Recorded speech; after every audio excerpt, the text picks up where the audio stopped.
श्राद्धादी कर्म गृहस्थाने करावेत, वेळोवेळी भगवंताची पूजा करावी. ठीक आहे. आता श्राद्ध कर्म तर जवळजवळ 50-60% होतच नाही. काही घरांमध्ये अगदी ज्यांनी लावून धरलंय की नाही श्राद्ध झालंच पाहिजे, त्यांच्याच घरामध्ये ते होतं.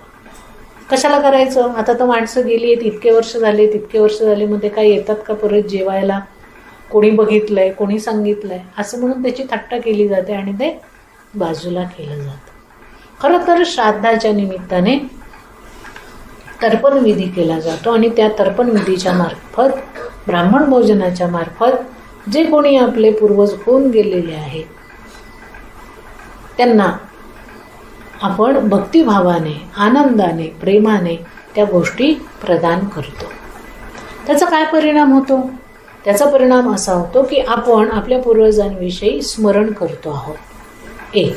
दुसरी गोष्ट, त्यांना आनंदाने, प्रेमाने, आदराने खाऊ घालतोय अशी भावना आपण ठेवतो. त्यांच्याशी आपण संलग्न राहतो. त्यामुळे जे पितर असतात त्या पितरांचा आपल्याला आशीर्वाद मिळतो.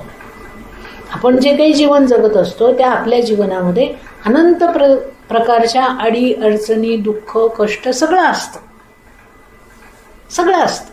पण हे दुःख, कष्ट, अडीअडचणींमधून मार्ग काढण्याकरता देवतांचे, पितरांचे, सद्गुरूंचे, साधू संतांचे आशीर्वाद घ्यायचे असतात. त्याच्याकरता श्राद्ध कर्म सांगितलेलं आहे. आपण जे जन्माला आलेलो आहोत ते काही आकाशातून टपकलो नाही आहे. ज्या घरामध्ये आपण जन्माला आलो त्या घरातल्या काही रूढी आहेत, प्रथा आहेत, परंपरा आहेत, आधीच्या लोकांनी केलेलं पुण्यकर्म आहे. त्यांच्या पुण्यकर्मामुळे आज आपल्या जीवनामध्ये सौख्य आहे, आनंद आहे, समाधान आहे, स्थिरता आहे. हे त्यांचं कर्तृत्व असतं.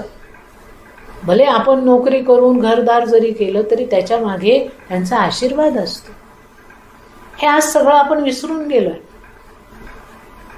त्यामुळे समाजाची दुर्दशा होते, जी आज होत चालली. समाज अधोगतीला का चाललाय? त्याला कारणच आहे. सगळ्या रूढी, प्रथा, परंपरांवरती आम्ही फुली मारली. काहीच करायचं नाही आम्हाला. काहीच करायचं नाही. स्वैर जीवन जगायचे. वाटेल तेव्हा वाटेल त्या गोष्टी खायच्या, प्यायच्या, नको नको ते सगळे उपभोग भोगायचे. वेगवेगळ्या प्रकारच्या व्यसनांनी आपलं जीवन भरून टाकले. कशी सुधारणा होणार? अधोगतीच होणार.